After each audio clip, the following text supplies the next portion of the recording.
the legacy effect. When you write a letter of gratitude, only two things can happen. You will die before the recipient, or the recipient will die before you. As the letter writer dying before the recipient, thankfully I have no personal experience just yet, but I have lost at least a dozen of those who I've written letters to in the past, including someone yesterday. A friend of mine in the golf industry, younger than me, I think he was barely 50, got sick with a brain tumor. I got the news that he passed away. One of the first thoughts I had was, I'm glad I wrote him a letter. Whenever someone passes who I've written to, the first thought I have was, I'm so glad I reached out and let them know I was grateful for them in my life. Because one of the things I say when I speak, great quote by Ralph Waldo Emerson, you can never do a kindness too soon because you never know how soon it will be too late.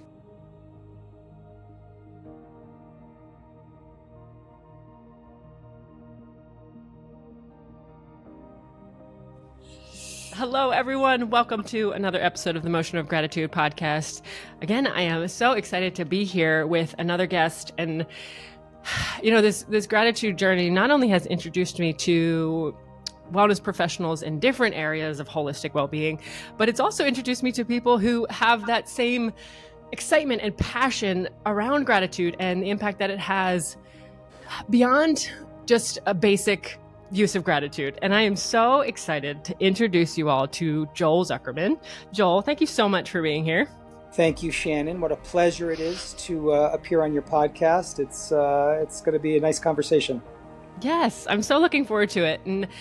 And Joel, so we talked the other week to connect, but Matthew, my husband, had actually found Joel in a beautiful article that was written about him that really talks about how Joel has utilized gratitude in his life. And I'm really excited for him to share his story and share lots of stories because we have some beautiful things to talk about. But in the same way that there was a way in which gratitude came into my life and it was so impactful and it was something that I couldn't stop talking about, I couldn't stop utilizing in my day-to-day, Joel had a very similar experience, and a little bit about his story that I'm excited for him to get into. But you'll have to tell me how long it's been, but Joel has written over 250 letters, and that number might be low as to when the article was written, but written over 250 letters of appreciation. And I think, especially in this day and age, I think handwritten letters or letters in general of people taking time to truly share how somebody has an impact in their life is just so beautiful. And Joel, I would love to really hear from you, like, what started that journey? Like, why did you say, okay, I'm going to sit here and start to reach out to people and really share my gratitude and appreciation for them? And how has that journey really evolved for you? Well, thank you very much, Shannon. The point is, I've been engaged as a writer, professional writer, for 25 years. I'm now writing my 10th book, and I wrote for 100 and something magazines. My primary subject, silly as it sounds, was golf. I was a very prolific and busy golf writer. Not so much writing about the PGA Tour, but about destinations, players, history. I started off as a newspaper columnist in one of the golf meccas of the country, Hilton Head Island, South Carolina. Yes, beautiful. Yeah, and I was there. I lived in Savannah, Georgia, and Hilton Head is close by. I was the golf columnist for a newspaper, the Carolina Morning News, and luckily I had a certain ability, and I was picked up in short order after the first year or two by local magazines, regional magazines, national magazines, airline magazines. Then I started writing books, one after the next. So the point is I've been a writer for a long time. You asked me about the gratitude portion. There's a famous self-help book, came out in the 90s, sold 30 million copies. It's called Don't Sweat the Small Stuff, and it's all small stuff. Now, I'm not a self-help book reader. I've never read a self-help book, and I didn't read that one. I just happened to page through it one morning, and the chapters are short, 2 pages, 3 pages, and one of the chapters said, write a heartfelt letter. Now, this was in November of 2013. This year will be 11 years this November. Wow. So 10 and a half years ago, I was busy fella. Writing a book, planning a book, promoting a book. Then the book I was writing, I would start promoting. The book I was planning, I would start writing. And I was a professional speaker. I was speaking on cruise ships, corporate retreats, country clubs. And I saw this on a Sunday, I'm quite sure. And I read this little 2-page chapter, Write a Heartfelt Letter. And I said, I can do this. I'm a writer. Yes. I looked at it as an intellectual exercise. Like, I can write a heartfelt letter, which, by the way, in my mind, I immediately changed to a letter of gratitude. When I looked at the book again, like a year later, I was shocked that the chapter wasn't called Write a Letter of Gratitude. I completely forgot it wasn't. It was actually Write a Heartfelt Letter. Yes. So I immediately thought of a friend of mine, a business associate in the golf industry, who I really liked and had helped me many times. I texted him for his address, and I sat down on my computer and typed out a letter of gratitude to him. Envelope, stamp, mailbox, boom. The epiphany was when I put the letter in the mailbox, I had no idea that I would be overcome or overwhelmed with a feeling of warmth and accomplishment, of sharing feelings with someone who was important to me. Yes. When I wrote that first letter, I didn't think I would write a second letter. It didn't occur. I'm going to do this, and then I'll get back to playing with the kids or going to the golf course or whatever I was going to do. But I said, holy smokes, that was profound.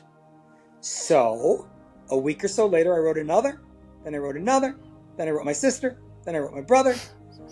After a year, it was 20. A couple years later, I remember putting confetti in the envelope when I wrote the 50th. And I could tell you who I wrote the 50th, the 100th, the 150th, the 200th. And so the bottom line is I continue to write letters. All of mine are typewritten, which is great because it helps me collate, organize, know what I said, know what I said to who and when. Yes. Right?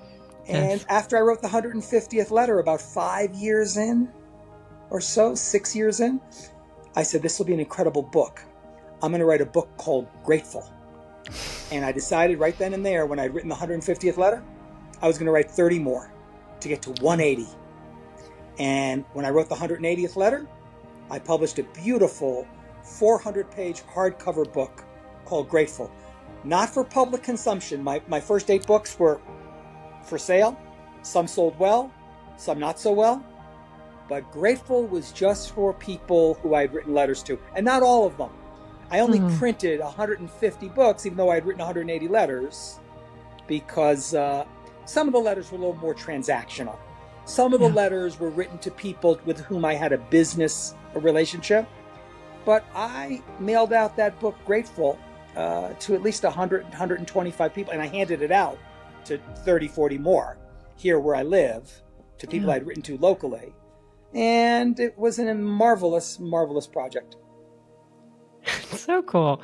And there's so much that comes up, right? Because I think, we all understand this concept of how important it is to share these things. But as somebody who has consistently and intentionally done this over and over again for almost 11 years, what was so profound for you? Like, what was it in that moment that was like, interesting. Okay. I feel this urge to keep doing this, because it's like,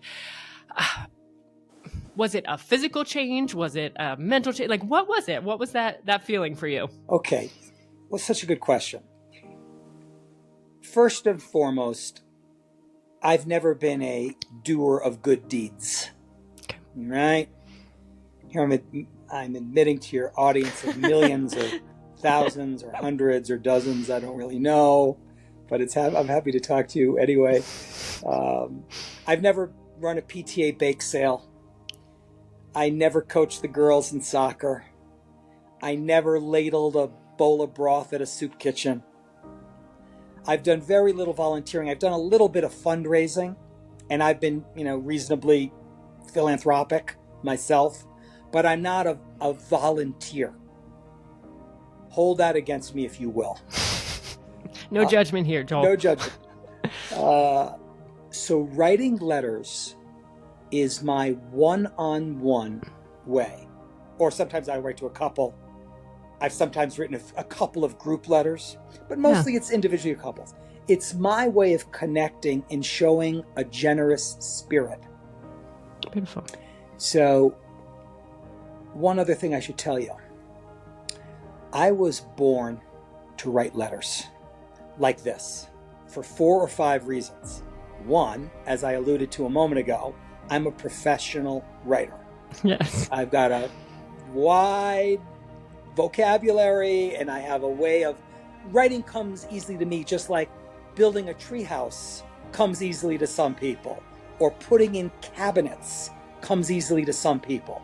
I could not hit a nail in a board straight. If you insisted I do so. But I'm able to write.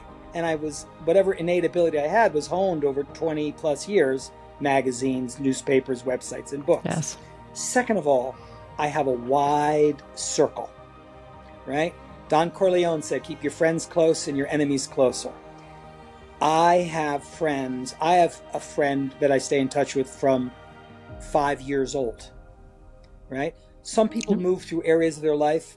One of my daughters, I don't think she's out of high school now, 10 or 12 years.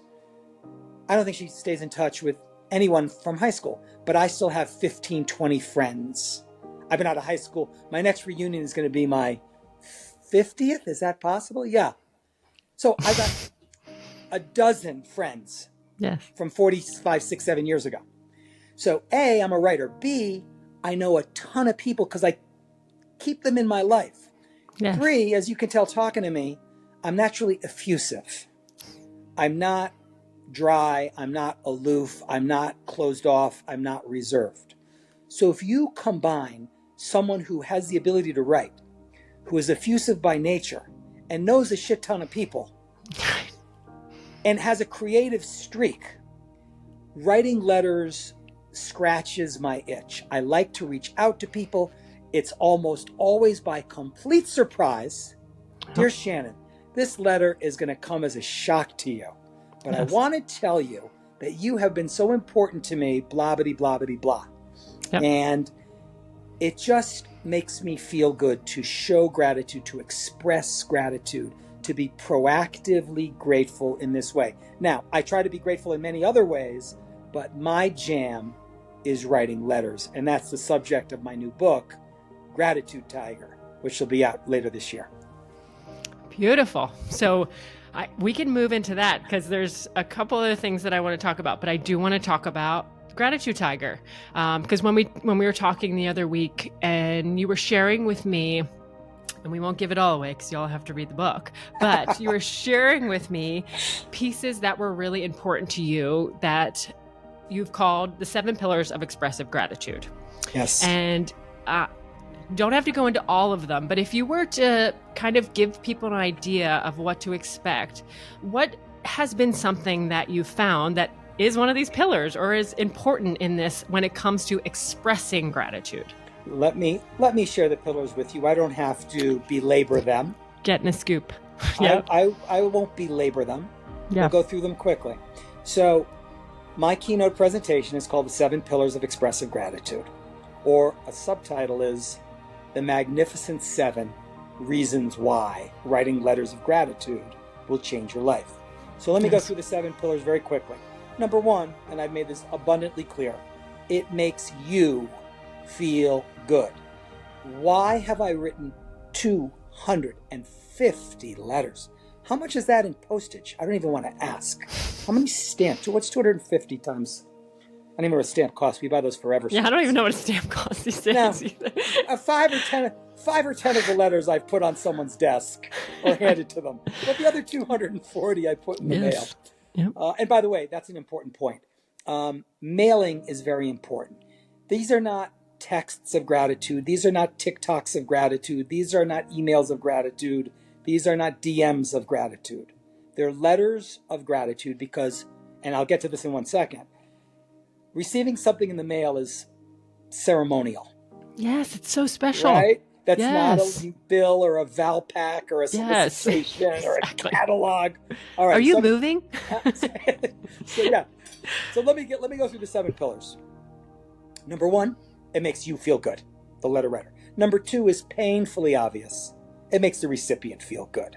Yes. And I don't want to belabor. There's a lot to each pillar, but needless to say, you get a letter in the mail unexpectedly, and someone from your present or your past is telling you they're grateful to know you, this is a day brightener, if not a week brightener for the recipient. Pillar number 3 is it makes the letter recipient. So pillar number 1 is it makes you feel good. Pillar number 2 is it makes the recipient feel good.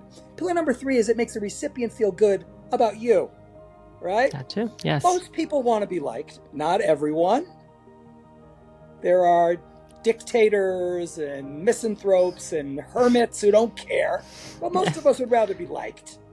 When you write a letter of gratitude, the person who receives it, their opinion of you isn't going down. It might not go up, but it's not going down. Pillar number 4, it's a creative process. Everybody needs creativity in their lives. Pillar number 5 is it gets you out of your own head. Instead of thinking about yourself and your situation and your problems, for the 20 minutes, 10 minutes, 30, whatever it is it takes you to write the letter, you're thinking about the other person. Yes. Turns your focus outward. Super positive way to be. Yes. Reason number 6 is I haven't done my speech in a while. Hang on, let me do these in order again. Makes you feel good, makes the recipient feel good, makes the recipient feel good about you. It's a creative process. Oh, it turns your focus outward. Yep. Reason number 6 is it's the ripple effect. Yes. I write you a letter, Shannon, and you're so taken aback. You say, I haven't spoken to my cousin Janie in 5 years? But we were like sisters up at our grandparents' lake cabin. I'm going to write her a letter to tell her how grateful I am that she has been part of my life. Yes. Ripple effect is number 6. And finally, the legacy effect. When you write a letter of gratitude, only 2 things can happen. You will die before the recipient, or the recipient will die before you. Now, as the letter writer dying before the recipient, thankfully I have no personal experience just yet. But I have lost at least a dozen of those who I've written letters to in the past, including someone yesterday. Oh, wow. Okay. A friend of mine in the golf industry, younger than me. I think he was barely 50. Oh. Runner, fitness fanatic, got sick with a brain tumor, passed away. Oh. When I got the news that he passed away, it was all over Facebook amongst the golf industry, which I still keep tabs of. One of the first thoughts I had was, I'm glad I wrote him a letter. Yes. I went to my archive to reread what I wrote him. I wrote him last year when he was sick. So it wasn't a letter of gratitude for thanks for being in the, helping me in the golf world. But it was when he got sick about a year ago. I wrote him and urged him to be grateful for his many blessings, his family, his career. Whenever someone passes who I've written to, the first thought I have was, I'm so glad I reached out and let them know I was grateful for them in my life. And of the dozen or 13, 14 people I've lost, not all were written to people who are sick. I wrote to people to express gratitude, and then a year or 2 or 5 or 10 later they died. Natural causes or got sick later. And I always felt a sense of warmth and accomplishment that I'd written to them. Because one of the things I say when I speak, great quote by Ralph Waldo Emerson, you can never do a kindness too soon because you never know how soon it will be too late. Ah, that's beautiful. So that's the 7th pillar, the legacy effect. Beautiful. Let people know how you feel about them. Not next week, not next month. Let them know today. Or if you're busy today, tomorrow. Yes. Thank you for sharing all those. And as you're saying them out loud, it's like, yes. There's so many beautiful things there. And I think, again, it's something that we overlook, right? We're in this fast-paced world of let's just go, go, go. But it's these moments, it's these little, that feel little, but they're so powerful. And I think the ripple effect is one of the ones that gets me every time, right? Like how many times has somebody done something nice for you and you can't help but keep that momentum going. You can't help but turn around and say, oh, this feels so good. Who can I help today? Or how can I go out of my way to share this feeling of gratitude, appreciation, happiness, joy, whatever it is? Because I think sometimes we can ripple the negative pretty good if we stay in that. So it's like, how can we offset that and share these positive ripples? And it's just so beautiful. And paying it forward. That's all. Pay it forward. I would like to think, I have no idea, I don't keep track of. Occasionally someone will let me know they've received the letter and thank you. I've gotten a letter or card back in the mail once or twice, a number of texts or emails or phone calls. Most people do not acknowledge receiving the letter, which can be a difficult thing. There's a chapter in my new book, Gratitude Tiger, called Acknowledge You Probably Won't Be Acknowledged. Yes. So, but it's in the act of doing. Right now, you want to be acknowledged for one reason: to make sure the letter got there. The post office is not infallible, right? It's got a 99% delivery rate, so that means a couple, 3 letters might not have reached out of 250. Right. 2.5 letters theoretically have not made it to their final destination, but I don't want to think about that. Yes. You want people to acknowledge receiving the letter for one reason and one reason only: so they arrived. Yes. Okay. But beyond that, I write the letters for the letter's sake. 2 out of every 3 people I've written to, which means about 150, 60, 70 people, have not acknowledged receiving the letter. But let me share an anecdote with you that showcases what an effect a letter will have on someone, despite the fact they don't let you know. My wife's best friend from grade school, wonderful woman, went through a bad divorce years ago. Husband left. She kept her head down, kept earning a living. She was the primary breadwinner, didn't drag him through the mud, didn't involve her kids in a near him situation. And I wrote her a letter of admiration/gratitude. I wrote her 9 years ago. She's never said a word to me. But she said to Elaine at one point, Joel's letter took my knees out from under me, which is an expression I've never heard before and I've never heard since. Hazel is her name. Never said a word to me about the letter, but she confided in my wife, her very good friend. The letter took her knees out from under her. So if and when your audience members decide to write a letter of gratitude or a couple letters of gratitude and they don't hear back from the person they sent it to, does not mean the letter did not have a major impact on the person who received it. Yes. Just a brief story. Yes. And that's something I'm so glad you went there, because that was what I wanted to share too. Because I think so many times we get caught up in what's the receiver going to say, or how are they going to feel, or is it going to catch them off guard? It's like, you were writing this, pillar number 1, you're writing it for you. Writing it for you. Always go back to, that's why it's pillar number 1 and not pillar number 4, pillar number 6. You write the letters for yourself. Yes. And think about how many times somebody has impacted you. Like, even if you listen to a speech or even on social media where you're watching somebody quietly, you're not necessarily reaching out and talking to that person to tell them that, but think of the impact that it's had quietly. So I think if you have that in your mind as, okay, I'm writing this, and if I don't hear anything, maybe it did impact their day. Maybe it impacted more than their day, in the same way as this situation here with Hazel. You'll never know the impact of what you're doing when it comes to gratitude, yet no one ever said, I regret sending that positive message. So I love this. So well said. You have to be able to let go of the end result. Yes. You write the letter. I can't say it emphatically enough. You write the letters for yourself. Pillar number 2 is, it does make the recipient feel good, but they're under no obligation to acknowledge it. Yes. Gratitude is funny. There's a word that you've not heard of because no one's heard of. It's called doxophobia. No, I haven't heard of that. Is it double X? No, I think it's 1X. Doxophobia.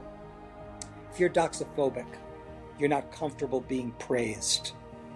Ooh. So I find the world to be full of doxophobic people. Yes. They receive the letter. Now, 250 letters out the door, Shannon. I'm sure a couple have been framed. I'm sure a couple have been thrown away. But I like to think, and I don't know because I'm not polling everyone, That's right. that the vast majority have been kept. Yes. Right? But just because it has a profound impact or a minor impact, whatever it might be, it's not for me to say, oh, my letter had a profound impact. Just because it hasn't been acknowledged doesn't mean it didn't mean something to the recipient. And that's not an easy lesson to learn because I was a public figure, for lack of a better term. A lot of information about me on the web, television, radio, a lot of books, a lot of book signings, book parties. Yes. And I'm used to people slapping me on the back and sometimes slapping me in the face, but we don't have time for that in this episode. It's a different podcast. You'll have to invite me back. I'm used to being, I don't want to say center stage, but I'm used to being in the middle of the mix. Yeah. Right? Not so much externally validated. I haven't written a commercial book. Gratitude Tiger will be my first commercial book in 9 years. And in my first commercial book, that's not about golf. Yeah, wow. So anyway, book would come out. I do the TV circuit, the radio circuit, book launch parties, whatever it might be, talking on cruise ships, and people would come up and talk to you. So I'm used to being, in the middle. Yes. And these letters, most people, as I just said, don't acknowledge them. Right. And it makes you feel, well, like I said, first makes you feel like, did the postman deliver it?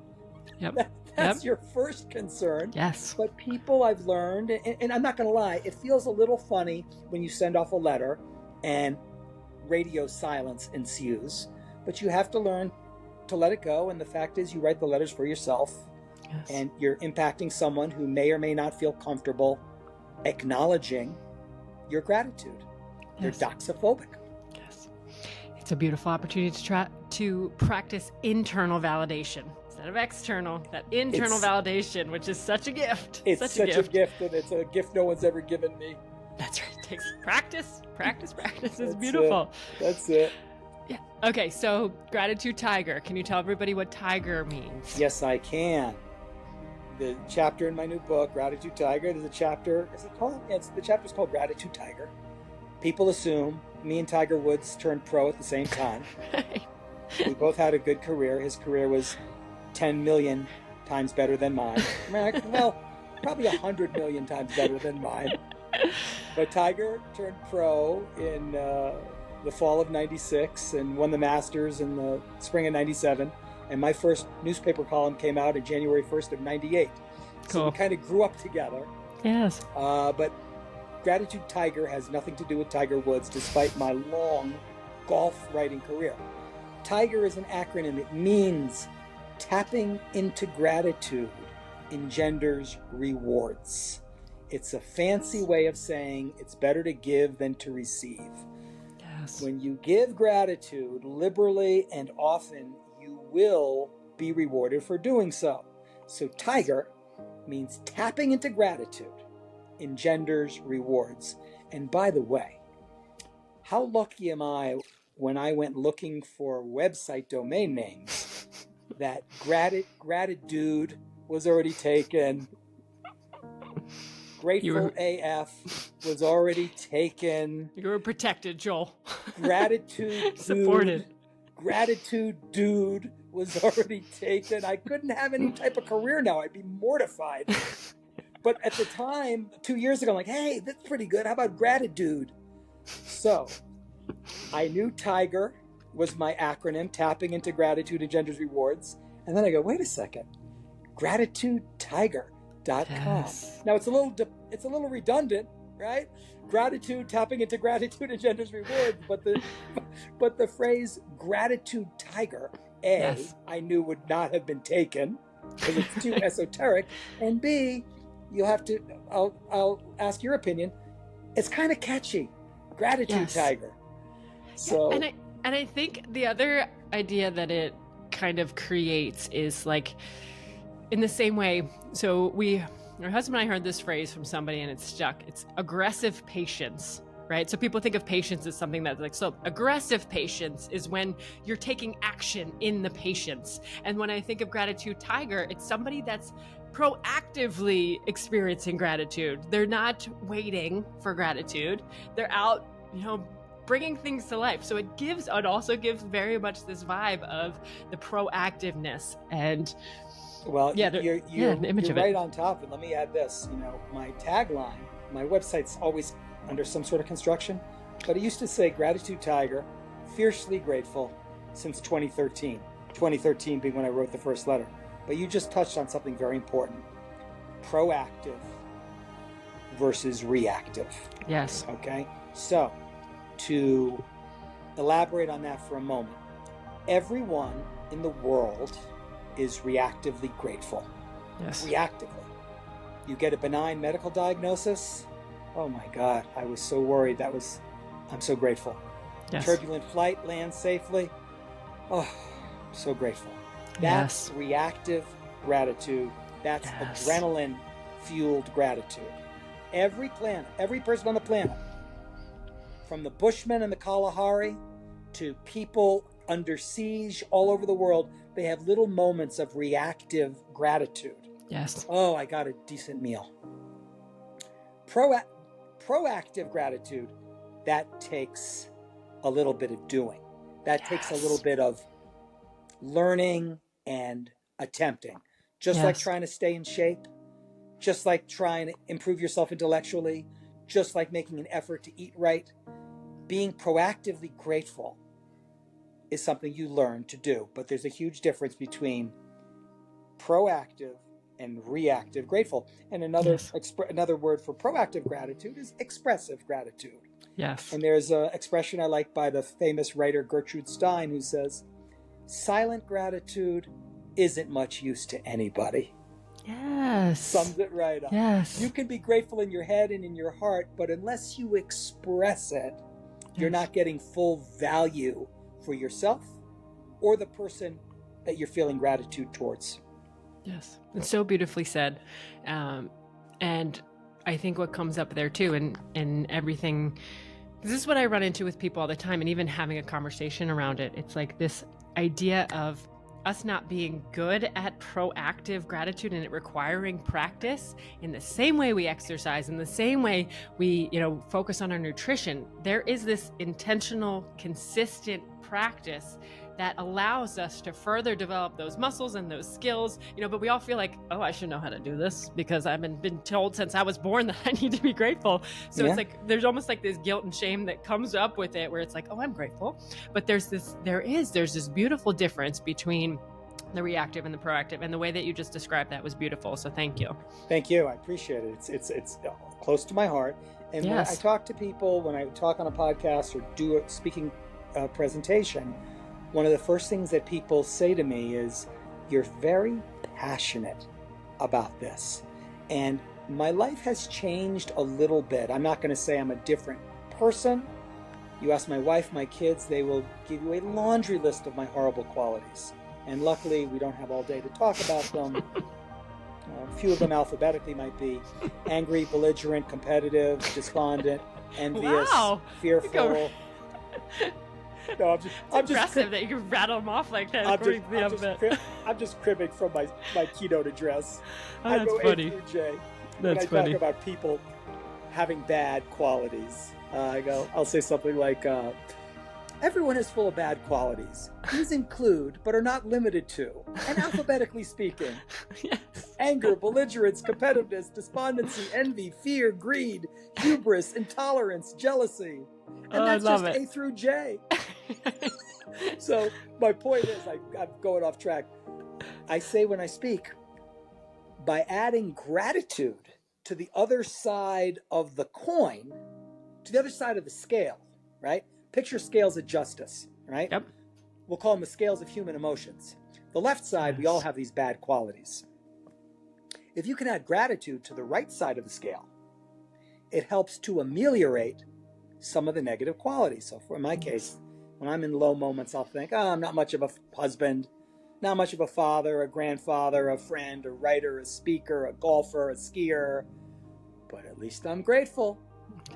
You can't take that away from me. And of course, as you know, being in this space yourself, there's a lot of physiological benefits 100%. to trying to bring gratitude to the forefront.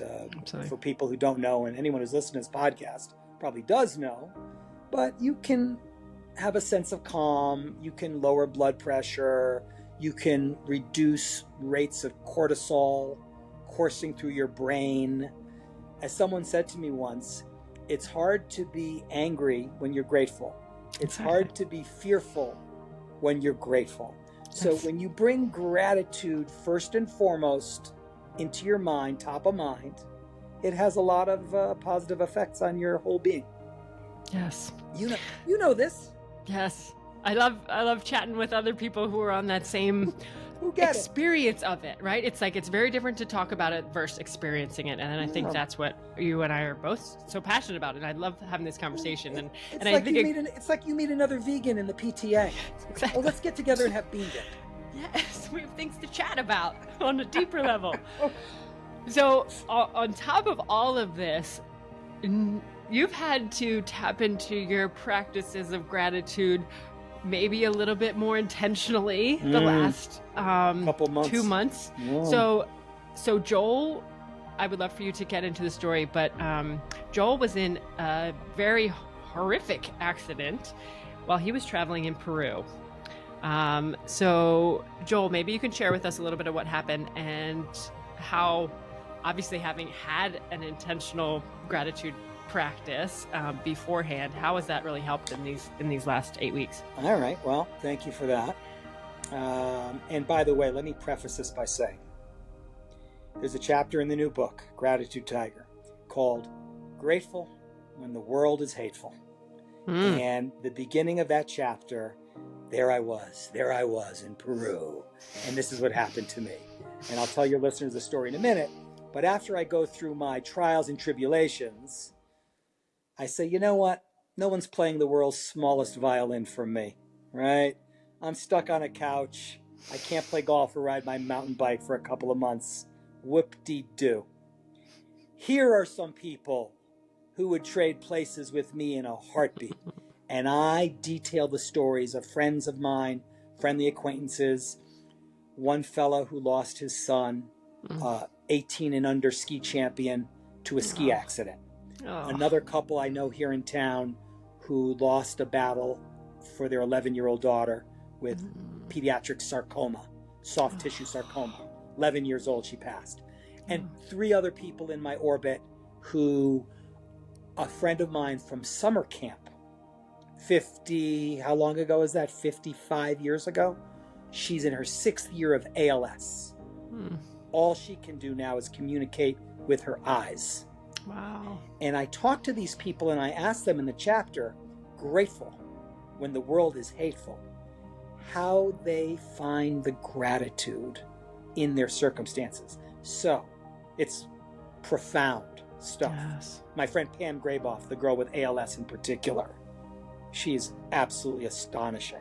Anyway, I do not mean to say that my little accident is anywhere near on that level, but there is a gratitude lesson in the story I'll tell you. So, Absolutely. Here we were, hiking in the Andes, my wife and I, and 2 other couples, trekking on the Sacantai Trail into Machu Picchu. Day 2 of the trek, I slipped with my right foot, my left leg braced, I went down on the ground, couldn't get up. I got up, but I fell right down. They took me down on a horse. I don't like a pony ride in a grassy corral. Never mind. Right. Never mind going down a this mountain. plunging, rocky crucible. Back to the lodge. The guide comes in. I'll shorten this story. The guide comes in and says, you have to leave in the next 90 minutes. Because the next day's trek was going to be 2,000 feet of climbing. Up to 15,500 feet. I couldn't walk across the carpeted hallway without fear of keeling over. Yep. 6 Quechuans, which are the native Incans, carried me in a mountain stretcher 2 miles. They brought me to an ATV. The ATV looked in worse shape than me. But it managed to take me down this dusty, rutted dirt road for 3 hours down to the city of Cusco, Peru. Yes. I waited overnight in this hotel, flew home the next day, took 23 hours to fly home from Cusco to Lima, Lima to Atlanta, Atlanta to Salt Lake. Went to the doctor the next day, got diagnosed 2 days later, surgery 6 days later. Meanwhile, my wife and my friends are in Peru. So I'm getting the photo dump every night. I'm crutching around my house with this toxic cocktail of FOMO, anger, despair, despondency, loneliness. And I started writing letters the way other people pour bowls of cereal or drink shots of bourbon. Yes. The gratitude was helping me cope with this. Now I'm lucky because I'm in my 60s and I haven't had any. I've had a couple of things health-wise, but this thing threw me for a loop, right? Yep. To be walking 1 second, enjoying this incredible experience, and 2 hours later I'm being carried by 6 native Incans in a stretcher to just leave my people. And the 48 hours from accident to landing in Salt Lake City were absolutely rough. It was rough. But anyway, how did I summon the gratitude? Okay. As I said earlier, or maybe we were talking before the podcast, it was my left leg. So I was able to drive. Yes. Really good medical care here where I live near Salt Lake City. I've got my daughters here. I've got 3 little grandchildren here. I've got my son-in-laws here. I'm glad in a certain way my wife and friends continued their adventure. I'm grateful that the accident was on a Sunday and I was in surgery Monday, 8 days later, from Humantai, Peru, that I managed to make it home and into a high-level orthopedic surgeon, the preferred orthopedic surgeon for knees and legs. By the way, I severed my quadricep tendon was what happened to me. So the quad tendon broke, which means you can't stand up. Yeah, it's the biggest muscle in your body, isn't it? Thank you. Thank you for reminding me.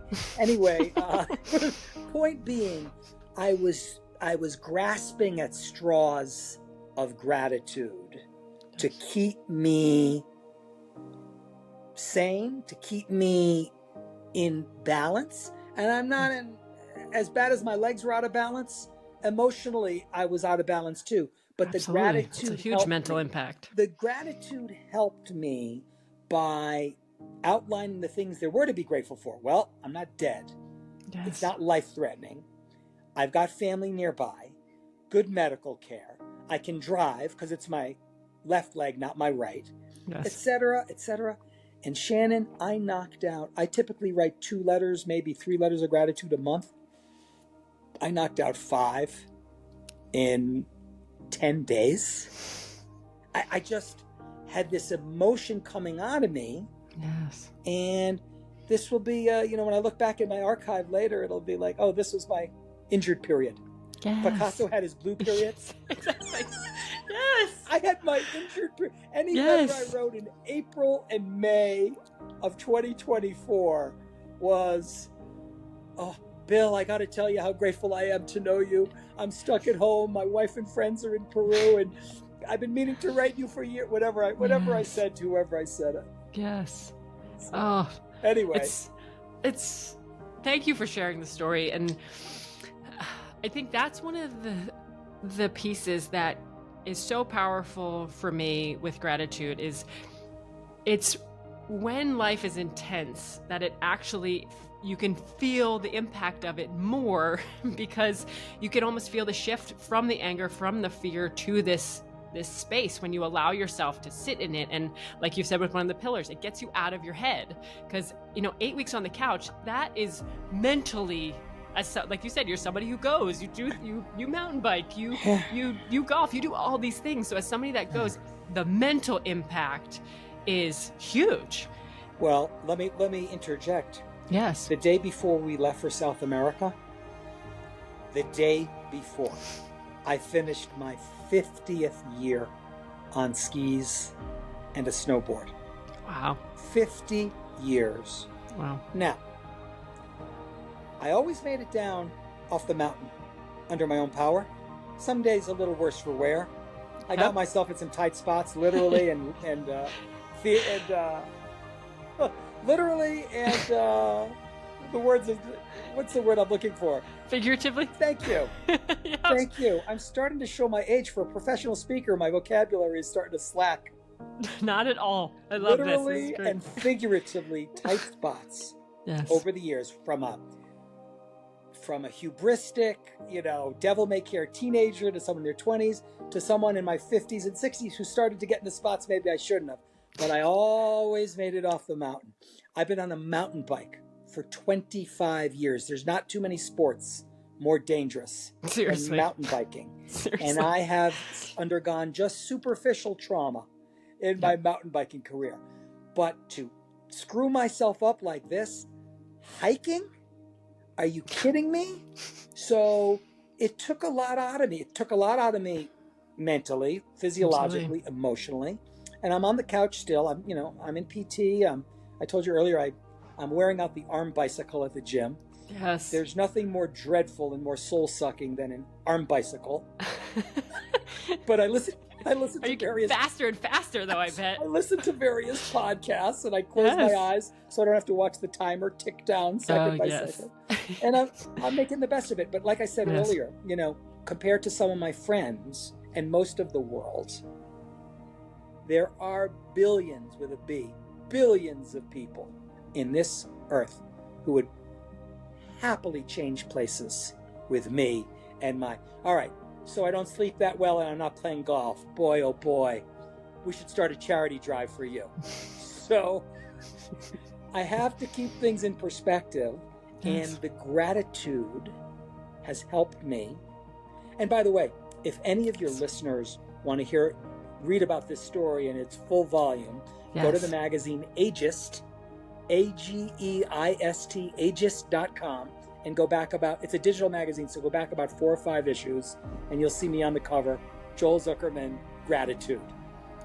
And I tell the story of and you'll see his picture of the Quechuans bringing me out in the mountain stretcher. Yes. I talk about the accident, but I also talk about how the gratitude, not just for the accident, but in general, has helped me in the last 10 years.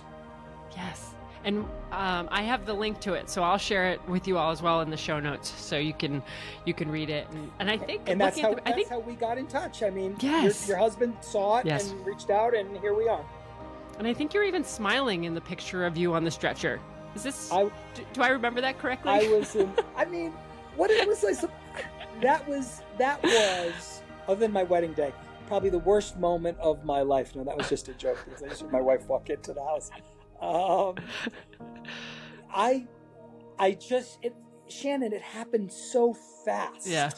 Yes. The from the accident to being carried out was less than 3 hours. Yeah. And that includes my horsey ride down the mountain. Right. And I just looked up and had this big shit-eating grin on my face, like, oh, look at me. But the alternative is to just be like, what? Poor me. So I kissed my wife goodbye, my friends, I was with 2 other couples. So everyone came out and gave me a hug or wished me well. And like, all right, there goes Joel. We didn't see this coming. And Joel, of course, said, I didn't see this coming. Right. So anyway, I'll recover, and there'll be more challenges down the pike. This is just the first exit on the highway to hell. But I think, to retouch on the point that you made, and I think where a lot of people can get stuck, is the fact that you made a choice to shift your perspective. It's your default. Our default isn't to always find the gratitude or to sit in it. It's usually goes the other way of, woe is me, this is the worst situation. So you made an intentional choice to shift the perspective, and that's where there's so much power, there's so much impact, and in that alone, it allows you to, like you said, to take that moment and say, okay, who can I think of that would would want to be in this situation, that's so powerful. And it feels simple. And I think when people think about gratitude, they think it's like this almost like wooey, not powerful, like not really this big tool that they can actually use in their life. But if you're listening to this and you hear what Joel is saying, it was used as a tool to help with the mental health, even the physical process of it, and getting comfortable in these. So far it's been 8 weeks. There's probably it sounds like there's about 8 more weeks of recovery. Yeah. I mean, we'll see. The doctor told me I'll be 100% after 6 months. So far it's been 7 weeks since surgery. But I'm hoping to be back to somewhat normal, be able to walk without looking like I'm drunk in the next 3, 4, 5 weeks. But it'll be a long recovery. But I hope to be back doing some of my things in August. It's already middle of June. Yep. And, Shannon, part of gratitude is perspective. 100%. Right? So I told you a few minutes ago, there's a chapter in my book, the new book, Grateful When the World is Hateful. Yes. I've got friends who are in rough shape. I've got a friend in the book, local friend of mine here in Park City, Utah, who has uncurable blood cancer, right? How does he find gratitude?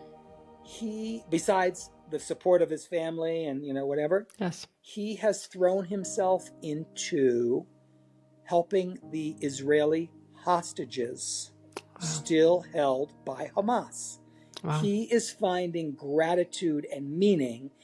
This friend of mine is a big-time lawyer. He's at the top of the food chain of a 3,000 attorney firm. Wow. And his firm is representing families of Hamas hostages. Wow. So he's deeply involved in what's going on in Israel, and he is keeping himself, and what did we talk about earlier? Keeping your mind off your own problems. Yes. And in my case, I think about someone else when I'm writing them a letter of gratitude. In this case, my friend Brad, he's concerned with the well-being of the hostages and the families of hostages being taken care of, and anti-Semitism in college campuses. Yes. This is taking his focus off of his own problems, and he's grateful for that. I mentioned before a friend of mine who lost his son in a ski accident. The kid was an 18 and under ski champion, U.S. 18 and under men's slope style champion. My friend started a nonprofit for youth emotional and mental well-being and support. Beautiful. In honor of his son. His son was named Sam, and the foundation is called Live Like Sam, because his kid was a very exuberant, positive young man. So he finds gratitude by helping hundreds, if not thousands, of people in the greater Salt Lake area, kids, find more mental and emotional well-being. Yeah, so beautiful. Everyone can find gratitude no matter how difficult their circumstances are. Yes. So and I hope if you're listening to this, you see this as a reminder, and everything that Joel is saying, where he's talking about perspective and he's talking about other people in his life who are also focusing on this perspective. It is a choice, and it requires intention, and it requires showing up in a different way. And Joel, I thank you so much. And I'm so glad that we connected. I'm so grateful that we're having this conversation, and I'm excited for all that's to come, and your book, all of it. So if people are wanting to follow along on your journey, what is the best way that they can find you, follow along? Where can we send them? I got to stop doing podcasts till I have this book available for sale. So the book and my website are the same, gratitudetiger.com. Beautiful. So if you go to gratitudetiger.com, you can see me speak. My main focus, all the books I wrote in the past, Shannon, were for financial benefit. I could make, X dollars per copy, and you try and sell 1,000 or 5,000 or 10,000 or 20,000, and you make it worth your while. This is going to be a beautiful book, but the book is just a carrot. The book is written for me to speak. So anyone who has an interest, who wants to hear more about this gratitude message and how it can change your life and change the mindset in your business, your corporation, how fierce gratitude has a place in the workplace, go to gratitudetiger.com. I'm a professional speaker. I do a keynote address called The 7 Pillars of Expressive Gratitude. And it's, well, you just go to the website. You can see me speak and you can see the testimonials. People get a kick out of me.